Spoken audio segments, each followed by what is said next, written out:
Hello, welcome to the ℍ𝕠𝕝 Witchcraft podcast, episode 101, which technically I believe that makes it series 2, Chris. Is that right? Series 2? It does make it series 2. Creepy in multiple ways. Given that we haven't even recorded the 100th episode yet, this is some sort of temporal fuckery, is it not? Well, that's what they come here for, innit? Temporal fuckery. Do they? Okay, if you say so. Multi-dimensional fuckery, I suppose. We are renowned for that. You've been putting this one off because it's been on the list for a while, and for some reason you didn't want to do it in the first series. In fact, I was under the impression you didn't want to do this episode at all, and that someone on the Patreon bullied you into doing a podcast episode. You wanted all this to be on tier 2 or above, I believe. Yes, because it's dodge, and people take things out of context. Okay, so frame for us the correct context for these whores of Babylon. So tricky. Whores of Babylon. Yeah, we're doing that one, aren't we? Yeah. This is the Mesopotamian problem, then. Yes. Oh, okay. Because you said something very different earlier today. Did I? Yeah. Oh, did I get my problems mixed up? You got your problems mixed up, which is where I was a bit confused. Okay. Oh, I believe you were maybe thinking this was the Norse problem. That's what we were talking about. Or no, we were specifically be asked to talk about the bigger problem. So it's the Mesopotamian problem, Chris. You've got to reveal all today what the problem entails. What is problematic about a load of nitwits messing around with binary code? I mean, it's okay if the nitwits change the desktop theme from time to time, but when they start taking the back off of the computer and fiddling about with microchips and stuff, bad shit can often happen. Bad shit definitely can happen. So obviously to kind of put them in order, I guess. So the Norse problem, neither of us are particularly bothered by, because let's face it, America needs a reset every now and again. But the problem for us is more. Well, I don't think it's a problem for us. We're not contracted, are we? But it's a problem. It's a problem. It don't need to be our problem, Chris. It don't need to be our problem to be a problem. I know that if you are one of those people, your ego is such that if it's a problem for you, it should be a problem for the rest of humanity and all of animal kind. But ultimately, Chris, no one cares about your problems. And how rude. It's not a problem for you. It could be a problem for many other people. How many billions of people are there currently in the planet at the moment? I think a lot of those billions of people may consider the Mesopotamian problem, looking back on it from the future, to have been a serious problem. You say? But they're not in the future, they're in the past, technically, because it has not entirely happened yet. So this is what they want. They want you to be the crazy street preacher that's saying, the world's ending is the vegetarians. It says so in the Bible, Chris. Revelations during the end times, people are going to adopt a vegetarian diet. It says so right there in the Bible. The dark pastor herself would be able to confirm that in Revelations. It talks about all sorts of strange comings and goings. And one of them's that vegetarian cult, Chris, you talk about. Yes, those bloody vegans.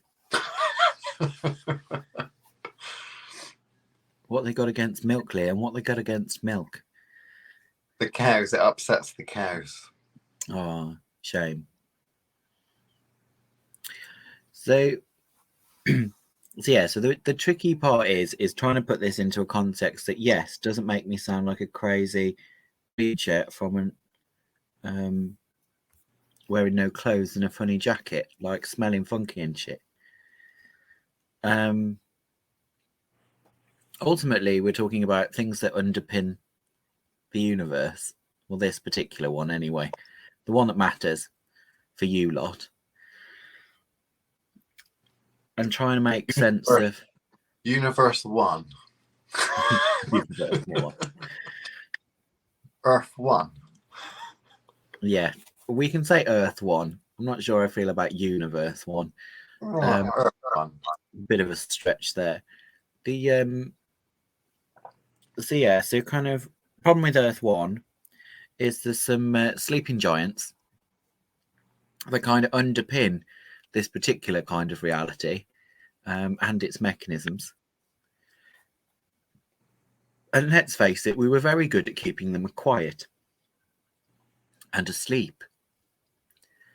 But there is a stirrings going on, and too many people are playing with things that they don't understand, innit? So are you saying that a certain giants and such have been woken from their slumber? No, they're being stirred. Or are they being prodded? Wake up, wake up. They're being prodded and stirred.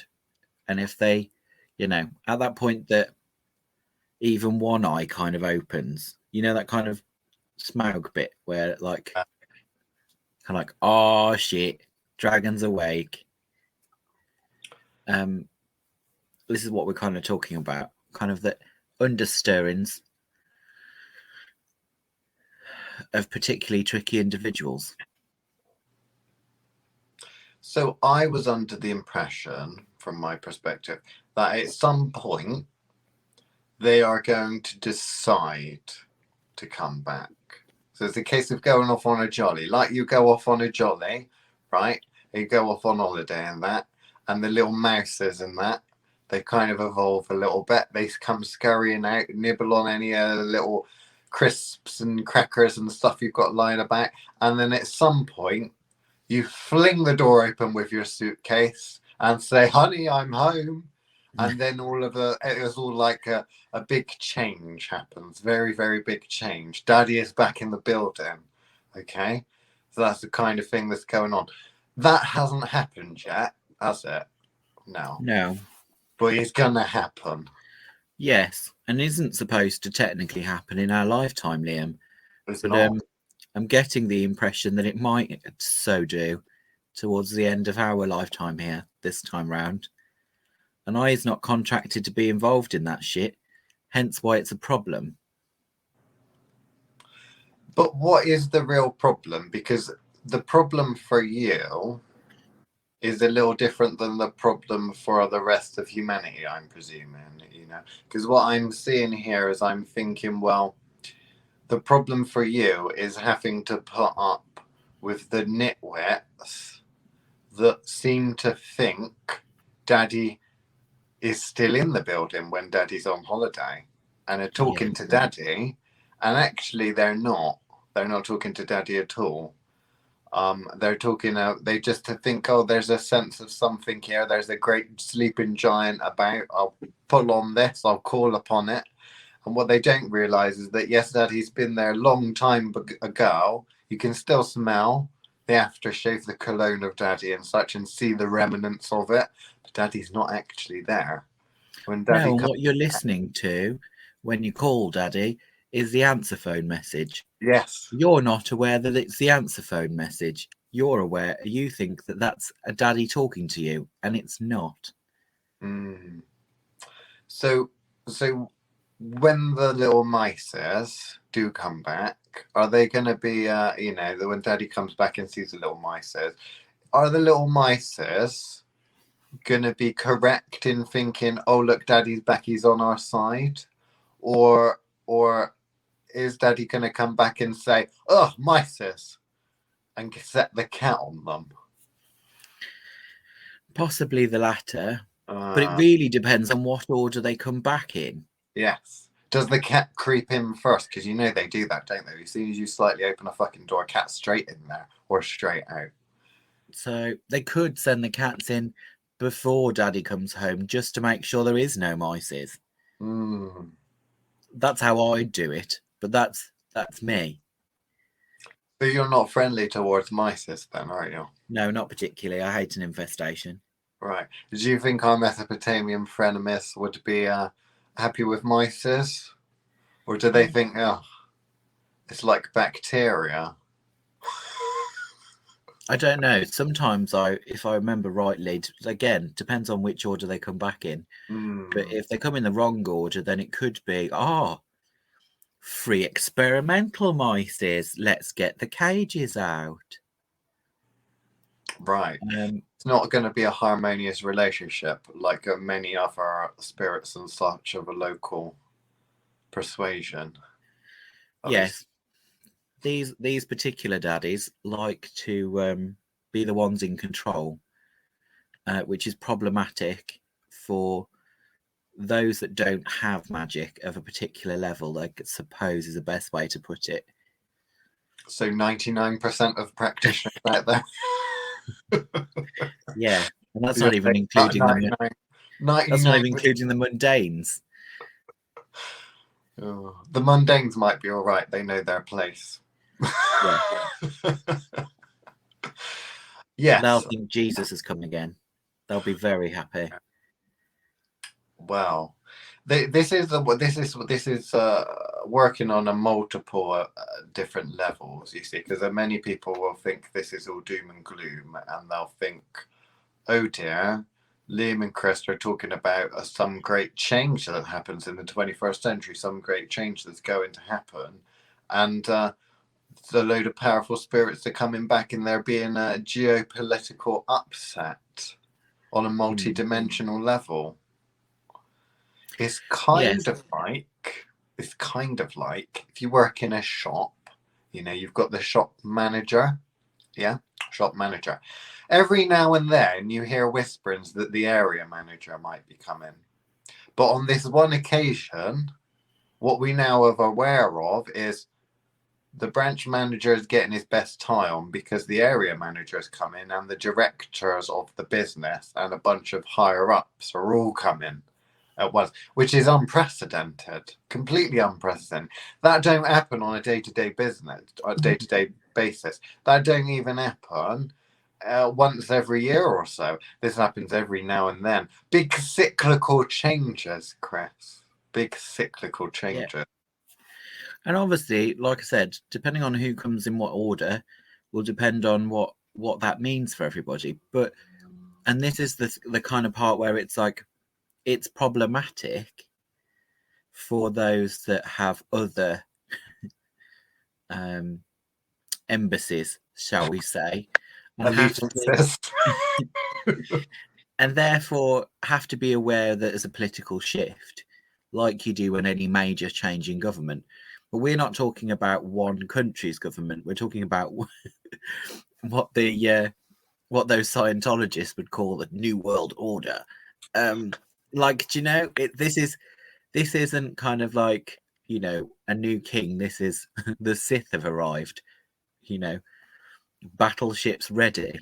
And only because it really depends on what it comes on. And depending on who comes in what order will depend on whether or not this is a, world ending kind of situation. And I don't mean literally. The earth will be here long after you lot leave. But because that's always the thought process, isn't it? That it's an end of world, like a cataclysmic event or whatever. At the end of the day, this rock survived after all the dinosaurs were killed. Like, do you know what I mean? This rock does well. It knows its place. And it's very good at staying there. But people get all very kind of like, oh no, end of world situation. Like, no, you're talking potentially end of consciousness might be a big one. Actually not being aware that you're a slave in a machine is a big scary one for those that like our control. Like, we're not necessarily talking the waves rising up and swallowing the entire planet in water. Like, ultimately none of this shit matters, but it's complicated and depends on what order comes. But at the end of the day, you've got to get through the previous problem first before this really matters, which is the Norse one. And I don't want to waste too much time talking about that. But the point is, that's the one that's going to be messy. You might not even be aware of the Mesopotamian change unless you're practicing at a certain level, which makes that sound like it's only a problem for the elite. It kind of is. That's because the rest of the Muppets won't be aware of what's going on. So I don't know. Am I being elitist, Liam? You're being elitist. You're showing your elitism, definitely. So let's take this a step backwards, because people will either understand what we're talking about or they won't understand. If they don't understand, they cannot understand because they are not operating on the level that they can actually see this multi-dimensional shift. So for those that cannot see, I'm going to break things down even simpler, because you cannot understand the Mesopotamian problem or probably the Norse problem. So there's no real fucking point in it explaining it. Right? Instead, we'll offer up some interesting things for you to go away and mull over and think about. Okay? This may allude to a potential change that's coming. It may not. Ultimately, hopefully, you'll get something out of this from furthering, in terms of furthering your own magical development and such. There is a great culture and a lot of energies and stuff around Mesopotamian kind of era, long time ago. Great advancement, okay? Very strong, potent. What happened was that is like one of the first early steps, okay? The foundation that pretty much all of Western occultism is built on. It goes a Mesopotamian, Egyptian, Greco-Roman, all of these things, they're all built on top of each other when you trace it back and look at it back, which basically means every part of magical practice today in the Western world, in all of these Western traditions, are built upon the basic foundation, the binary, that is the Mesopotamian magical practice, essentially. Now, the problem that you don't understand, the problem that is quite worrying for some, is that if your entire practice is you stood on a rug and the person that understands that rug more than anyone, the one that fucking built it in the first place, decides to come back and pull that rug from once under you, you're going to topple over and break your fucking neck. This would be the problem. Chris, they haven't got any new tricks. There's been no little development. They're one-trick ponies. They feel like they've evolved, but they're still bolting on to that tiny little house that was originally there. That foundation is still there. They may have built upwards, but they're still on that fucking foundation. And the problem is, like with anything, if you target a foundation, or you have power over a building or a thing's foundation, you can fuck it right up. So the foundational energies of everyone's practice in the Western world, all of these different things, and to a certain extent, a lot foundational practice in terms of, all of these basic principles of the universe. Interesting. Older energies coming back. A lot of people think older energies are a couple of thousand years old. We're talking about energies that go off on holiday to a different tree. Okay? We're not talking about fucking off to universe, Earth 2 or something like that. We're not talking about changing the little grape, going from one grape to another.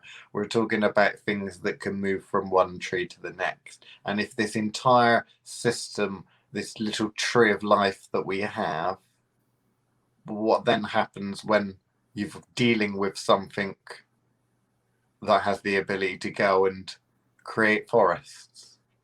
Little worrying. You're just one little fucking tree. Trees are apparently quite big to an ant, but a bit worrying. I think just to kind of push that a little bit further, I know we're on the the non-patron area at the moment, but just to kind of give them a concept, because I think what they misunderstand sometimes when we talk about the kind of elitism of it, of that kind of like, why aren't you practicing at a better level than you are, or why aren't you pushing to the next level? Because ultimately witchcraft is that kind of ladder journey of you making up those kind of, and I don't want to now I've used a ladder, it kind of sounds like ascension. I don't want to talk about that, but the that kind of understanding what your foundation looks like, having a complete control over foundational magic here, and then kind of moving on beyond that, and the importance of that next step, that getting to that intermediary stuff, and you know, hopefully up to that advanced stuff, is about making sure that you aren't, you know, on a basic level affected by shifts like this, if you're wanting to have this continued control beyond this life and multiple others, and actually having full command of what actually your branch even looks like. Not even being aware of necessarily the tree, but at least knowing what your branch, the individual leaves and grapes, or whatever you want to call them, that are growing on them, you know, being able to actually have a knowledge of, I'm not even saying a command of, we're talking about knowledge of alone, in order to get you to those kind of intermediary points. The advanced stuff is kind of beyond that, but actually understanding what the foundations of this universe are made of, and I don't mean by fucking matter, we're talking beyond that, but the actually having an understanding of where you exist, why you exist here, and how you can manipulate around you to make sure what's possible around you, and those multiple, across those kind of multiple parts of the branch. And I think sometimes the elitism of it is kind of wiped to one side and kind of dismissed, because why do I need to know how to do that? As long as I've got, you know, money and a job and a house and those things, like that kind of, you know, 3D understanding of what this is all for. They don't want anything beyond that, mainly because they don't know there is anything beyond that. But the point is, that's what's lacking, and that's what we struggle with, is being able to have the conversations that we'd like to have with people who understand there is more to it than that. And I think I struggle with that, and that's where it comes off as elitism, which, you know, technically it is. But it's down to the fact of how boring that is for us, not being able to have those kind of conversations and those kind of practical demonstrations that we would like to see. It's a middle management issue, Chris. That's what it is. It's a middle management issue. The mundanes will feel the repercussions of it, but they will not they won't understand any of it, you know. They won't be the ones that are making the decisions that affect them. They will have to live with the decisions that the middle managers decide to make. Middle management is what we do. We're almost like middle management fucking consultants. Middle managers. What's a middle manager, I hear you ask? Well, middle manager is those people of the adept standard, you say. When you get to management, you've got something. And you see a lot of these people have been very sheltered in this little here universe for a while now and run things the way they want to run things, do things the way they want to do things. And mummies and daddies and such, the whole fucking PTA, yeah, they're all coming. They're all coming. And guess what? You get judged extremely harshly when the director and all of the powerful people, directors, board of directors, area managers, and all of that, decide, because they base all of everything on a basically an hour or two visit to your little bear store that you run. So your entire practice, and you have not got the power. You are used to having a considerable amount of power and being able to use your ability and such to destroy any block that is in your way. And this is one of my favorite things, one of my favorite little pastimes, is fucking up the adeptus, because they're so used to all the blockades being open, all of their magical practice so firmly, solidly cemented in this reality, that they then fail to struggle with this entire reality, everything all these little Neoplatonists love, the all. There's bigger things than the all. They cannot get their head around it. They just can't, Chris. And when the things come, well, we gotta hope that they find you amusing, or that they don't decide to wipe you the fuck out. Which is generally what happens, let's be fair. Don't like that, change that, sack that person. Which in this situation, what we potentially may have, which is what the Mesopotamian problem is idiots and fuckwits saying to this well-dressed man and lady that turn up at the shop, oi, wait there, stay there. And they're so stupid that they do not understand that what they just said was they tried to command an insult and be rude to the director and majority shareholders of the company that they work for, because they think, I know my supervisor, I know my assistant manager, I know my branch manager, I know maybe the area manager. Oh no. They're all little bitches compared to what's coming. But there we go. We got about 4 minutes left of the regular edition of the podcast. Is there anything else we need to say to the mundanes and such that are listening? The plebs that do not subscribe to the Soft Witchcraft Patreon for the extended editions of these? So, yeah, I'm kind of going to just kind of tease, because I'm not going to talk about it the other side. I'm going to talk about far more interesting things like the politics. But the I think I might share some of the politics the other side. I really want to talk about global warming, because people think the Norse problem is much about racism and such, when it's not. That's just a minor symptom.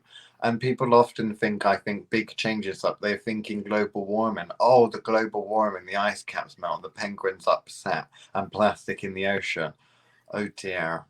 Oh, it gets so much worse than that, Chris. I do hope you tell us all about it. Well, the kind of last thing I want to slip in there is Mesopotamia. Obviously, imagine when Daddy goes away. Normally, one of the older ones of the children will normally be the one that tries to pick up the mantle while Daddy's away, and likes to play at being Daddy.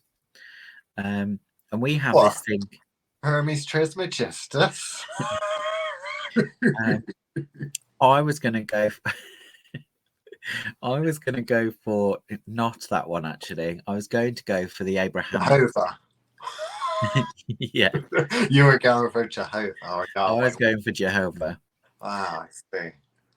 So just to kind of give you an idea of what that looks like. So while the eldest is playing Daddy, obviously lots of things kind of get messed around, and they use some of the same language that Daddy uses, but in the wrong context. And gives you an idea of what's kind of going on.